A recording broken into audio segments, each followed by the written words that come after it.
Hi, I'm Jorge. I'm content creator from Spain. Nice to see you. It's a real honor to be speaking with you. I absolutely love your work. I absolutely love you guys. Oh, But I but I start with a question: who's going to pay my therapy after watching Bring Her Back? I'm Sony. absolutely traumatized.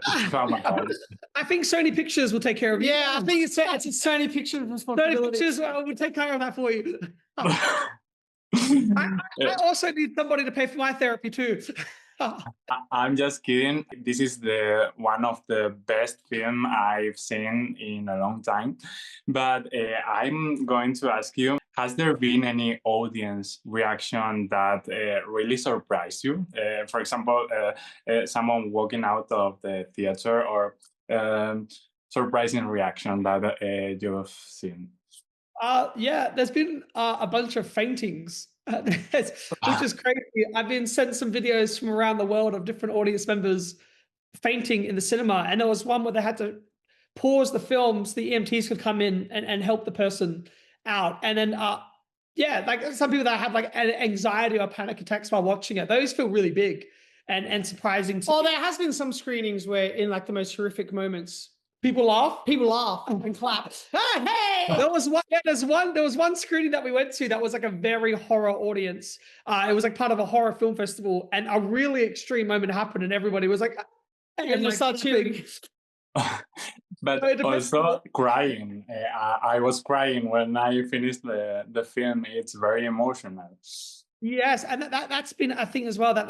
When people really do connect with those characters in those moments and are relating on that level, yeah, there's been a lot of that Yeah, too. there's been a lot of people that aren't horror fans that are connecting with it and liking the film, not because of the horror, but for the story. So that's always amazing to hear as well. And it's interesting, like us too, we're crying on set making it and crying in the edit as well. Like there were just so many moments that every time I watch it, I'll get emotional for certain moments.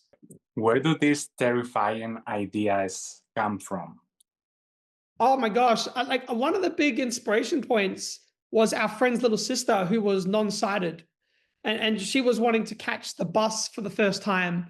And her parents were scared about letting her do that, but she was trying to express that she wanted to be independent and learn how to navigate the world on her own. And so that dynamic or that argument was so interesting to me that became a really big inspiration point for Bring It Back. And then also just going through grief at the time of writing it, like that naturally was a way to express those really extreme emotions. But ideas just come out of nowhere. Like there's so many ideas that pop into your head, and some are really nice and beautiful, and some are really horrific. But yeah, especially when you're writing a horror film, you always try to tap into things that make you scared and upset you. And like even so, like the idea of metal on teeth makes me cringe or is like freaky to me. So it's about putting a lens on that and trying to express that in like an extreme way.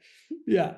I'm not letterbox, okay, but I do have to ask: what are four horror films that you consider true references or influences for you? For this film or for us as in total? I think in general, if you are talking about horror films, if you think about four horror films that influences you, what horror films do you think about? I'd say Throne of Blood. Throne of Blood, yeah, sure. Let the Right One In.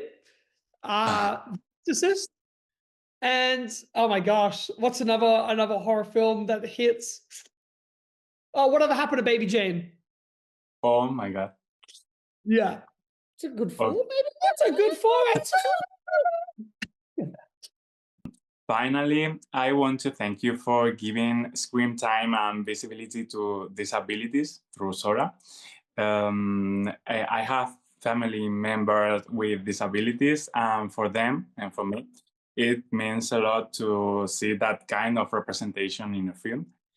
Would you encourage more directors to tell stories that include and empower people with disabilities? I'd say that if we're ever going to write a character that has one of those disabilities, is that we always want it to be represented authentically and not have an actor pretending to have those, like that was like a really important part of casting Piper was to find someone that was actually partially sighted or non-sighted, and it became it just makes it so much real, and they can put themselves into the performance. And like with Sora, she was able to change dialogue and like really put herself into that character and bring that to life in such a real way. It was very rewarding for us as well to have her go from this kid who'd never acted before in anything to her standing in Hollywood, getting a standing ovation at a premiere for her own film. Like that warms our heart so much. And it's so like, I love how, say with Sora and even the girl that it's based on, how tough they are. Yeah. And she is. So even in like mentally and then physically as well, she beat the shit out of everyone on set.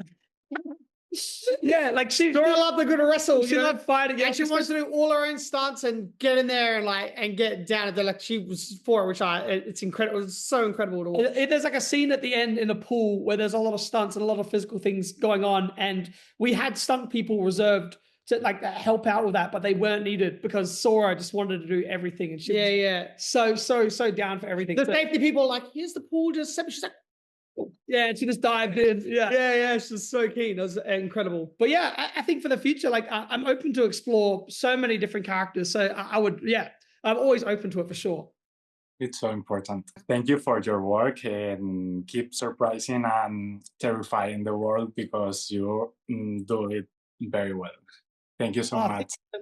Thank you so much. Cheers.